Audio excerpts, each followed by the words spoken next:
Renungan Pagi menjadi Putra dan Putri Allah oleh Ellen G. White, 14 Desember 2021. Mari kita berdoa. Bapa kami yang di sorga, Allah pencipta langit dan bumi, laut dan segala isinya, Allah yang maha besar, satu-satunya Allah yang benar, yang kami sembah selalu melalui anak-Mu yang tunggal, Yesus Kristus. Terpujilah Yesus, anak Allah yang maha tinggi, yang adalah imam besar bagi kami. Pada pagi hari ini kami bersyukur boleh bangun dan berbakti, dan sebagaimana membaca dan mendengarkan nasihat firman-Mu, kiranya ini menjadi pembaharuan bagi masing-masing kami, agar kami bersedia karena waktunya semakin singkat. Beserta kami sepanjang perbaktian ini, kehendak-Mu yang jadi. Ampun kami akan dosa dan salah, karena kami berdoa hanya dalam nama anak Allah yang tunggal, Yesus Kristus, yang adalah Tuhan dan Juru Selamat kami. Amin.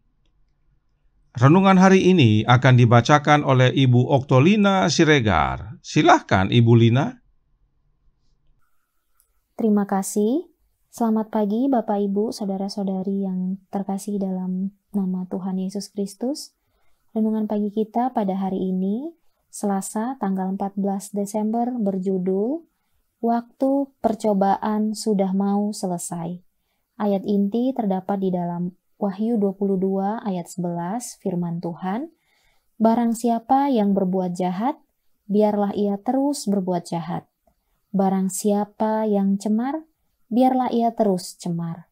Dan barang siapa yang benar, biarlah ia terus berbuat kebenaran. Barang siapa yang kudus, biarlah ia terus menguduskan dirinya." Semua orang yang mau supaya namanya tetap ada dalam kitab kehidupan, seharusnya sekarang, pada beberapa hari percobaan ini, bergumul dalam jiwanya di hadapan Allah oleh duka cita karena dosa, dan memiliki pertobatan yang benar. Harus ada penyelidikan hati yang dalam dan jujur, roh yang ringan dan sembrono, yang dimanjakan begitu banyak orang yang mengaku dirinya Kristen, haruslah dijauhkan. Ada suatu peperangan yang serius di hadapan semua orang yang akan menaklukkan segala kecenderungan jahat yang sedang berusaha hendak beroleh kemenangan. Pekerjaan persediaan adalah suatu pekerjaan perorangan. Kita tidak diselamatkan dalam rombongan.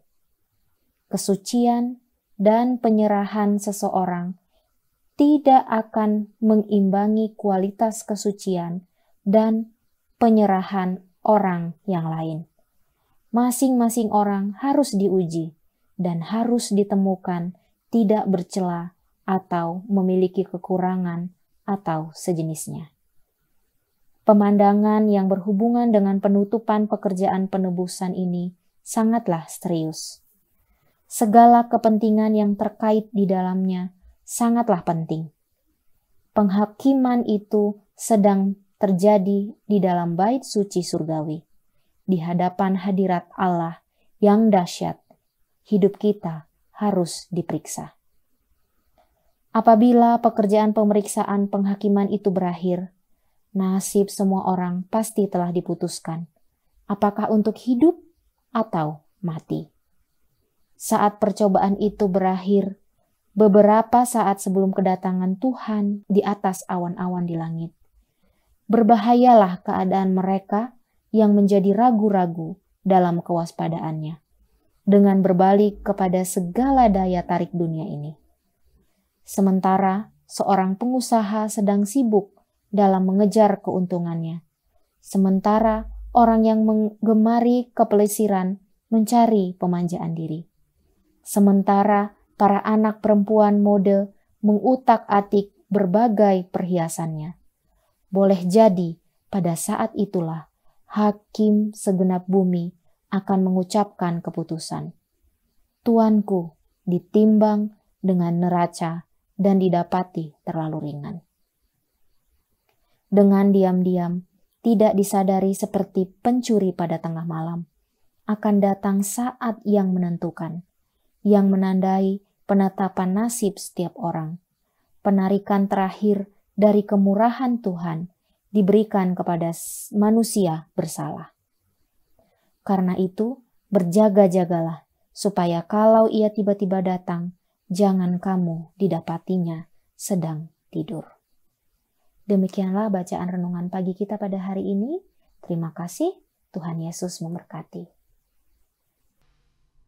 Terima kasih atas penata layanan Ibu Lina. Tuhan Yesus memberkati. Selamat pagi saudaraku dalam Tuhan. Renungan hari ini berhubungan erat dengan doktrin Ka'bah, khususnya pelayanan imam besar di dalam bilik yang maha suci yang disebut Hari Pendamaian. Renungan hari ini berkata dalam Menjadi Putra dan Putri Allah, halaman 367 paragraf 1, berbunyi, harus ada penyelidikan hati yang dalam dan jujur. Inilah yang harus kita lakukan pada hari pendamaian. Nah, hati siapakah yang harus diselidiki? Hati diri sendiri tentunya. Itu sebabnya masih dalam renungan yang sama, halaman 367 paragraf 1, dilanjutkan. Pekerjaan persediaan adalah suatu pekerjaan perorangan. Kita tidak diselamatkan dalam rombongan. Ini pesan penting bagi kita semua. Kita diperiksa secara perorangan, dan kita diselamatkan bukan dalam rombongan. Banyak umat Allah yang andalkan orang lain atau pendeta dalam mendasarkan imannya. Mereka hanya ikut-ikutan, dan bila kelompok atau rombongan mereka semakin besar jumlahnya, mereka merasa nyaman dan aman. Hati-hati saudaraku dalam Tuhan.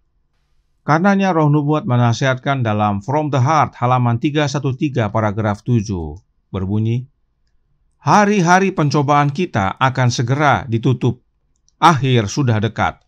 Sungguh-sungguh turun kepada kita selama berabad-abad kata-kata peringatan Tuhan kita dari Bukit Zaitun. Jagalah dirimu supaya jangan dengan tiba-tiba jatuh ke atas dirimu seperti suatu jerat. Berjaga-jagalah senantiasa sambil berdoa, supaya kamu beroleh kekuatan untuk luput dari semua yang akan terjadi itu, dan supaya kamu tahan berdiri di hadapan Anak Manusia. Hari pendamaian segera akan berakhir.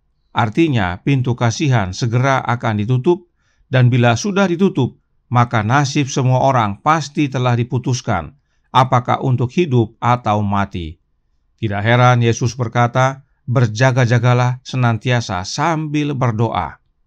Kemudian Roh Nubuat juga menyatakan dalam From the Heart halaman 313 paragraf 6 yang berbunyi, tidak akan ada masa percobaan kedua untuk mempersiapkan kekekalan. Dalam hidup inilah kita harus mengenakan jubah kebenaran Kristus. Inilah satu-satunya kesempatan kita untuk membentuk karakter bagi rumah tangga yang telah disiapkan Kristus bagi mereka yang menuruti perintah-perintahnya. Karenanya, saudaraku dalam Tuhan, persiapan kita hanya satu kali, yaitu dalam hidup kita yang sekarang ini. Saat inilah kita harus mengenakan jubah kebenaran Kristus. Itu sebabnya Yesus menasihatkan dalam Counsels for the Church halaman 348 paragraf 5 berkata, pada saat ini di atas segalanya setiap jiwa harus mengindahkan nasihat juru selamat. Hati-hatilah dan berjaga-jagalah, sebab kamu tidak tahu bila manakah waktunya tiba. Waktu apa yang Yesus maksudkan? Waktu yang Yesus maksudkan tidak hanya tentang kedatangannya, tetapi juga tentang penutupan pintu kasihan. Kita tidak tahu kapan pintu kasihan ditutup. Dan tidak lama setelah pintu kasihan ditutup, Yesus datang kedua kali untuk menjemput mereka yang didapati benar. Dalam tulisan lainnya, Ellen G. White menyatakan, peristiwa-peristiwa akhir zaman halaman 179 paragraf 3 berkata, ketika Yesus berhenti memohon untuk manusia, maka seluruh kasus sudah ditentukan untuk selamanya. Pintu kasihan ditutup. Pengantaran Kristus berhenti di sorga. Waktu ini akhirnya datang secara tiba-tiba atas semua manusia, dan orang-orang yang telah lalai menyucikan jiwa mereka dengan menuruti kebenaran didapati tertidur. Saudaraku dalam Tuhan, tidak heran Yesus mengatakan berjaga sambil berdoa. Sebab penutupan pintu kasihan terjadi secara tiba-tiba atas semua manusia, dan itu tidak ada yang tahu kapan akan terjadi. Itulah sebabnya Yesus menasihatkan hati-hatilah dan berjaga-jagalah. Dan juga ingat tadi di awal dikatakan agar kita masing-masing menyelidiki hati kita dengan dalam, agar kita jangan didapati tertidur dan akhirnya binasa. Karenanya, Appeal and Suggestions to Conference Officers halaman 25 paragraf 2 menyatakan, kita berada dalam kegenapan hari pendamaian. Setiap jiwa individu sekarang harus merendahkan diri di hadapan Allah, mencari pengampunan atas pelanggaran dan dosa-dosanya, dan menerima kasih karunia Kristus yang membenarkan, pengudusan jiwa melalui pekerjaan Roh Kudus Kristus. Dengan demikian, alamiah daging diubahkan, diperbaharui dalam kekudusan sesuai gambar kebenaran Kristus dan kekudusan sejati. Oleh karena itu, saudaraku dalam Tuhan, semakin dekat kita kepada masa penutupan pintu kasihan, yang kita perlukan adalah Roh Kudusnya Kristus, yang adalah Roh Kristus itu sendiri. Sebab yang dapat ubahkan kita untuk menjadi serupa dengan Yesus dalam karakter adalah Roh Kristus. Oleh kehadiran Roh Kristuslah dalam hati kita, setiap saat, setiap hari, maka jubah kebenaran Kristus menjadi bagian kita, mulai dari dunia ini. Inilah persiapan yang kita perlukan, sehingga saat pintu kasihan ditutup kapan saja, jaminan keselamatan sudah menjadi bagian kita. Itu sebabnya renungan hari ini berkata, masing-masing orang harus diuji dan harus ditemukan tidak bercela. Dan satu-satunya cara agar kita tidak bercela di hadapan Allah adalah dengan menerima jubah kebenaran Kristus, yang adalah karakternya Kristus yang sempurna. Kiranya ini menjadi pembaharuan bagi kita semua, agar berjaga dan bersedia menyelidiki hati kita masing-masing, datang kepada Yesus memohon ampun akan dosa-dosa kita, dan bertobat sungguh-sungguh, sebab waktunya semakin singkat. Tuhan memberkati, saya bawa dalam nama Yesus. Amin. Mari kita berdoa. Bapa kami yang di sorga, Allah pencipta langit dan bumi, laut dan segala isinya, Allah yang maha besar, maha kuasa, sumber segalanya, yang kami sembah selalu melalui anak-Mu yang tunggal, Yesus Kristus.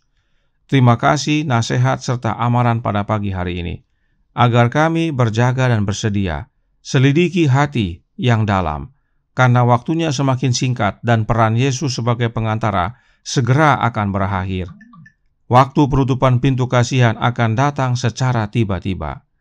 Oleh karena itu tolong kami ya Bapa, curahkan roh anak-Mu dalam hati ini, kuasai kami ya Yesus, ubahkan hidup kami agar menjadi serupa dengan Engkau, dan tolong kami sepanjang hari ini dalam setiap aktivitas kehidupan kami.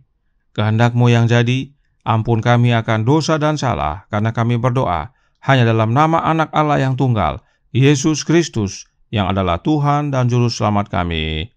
Amin.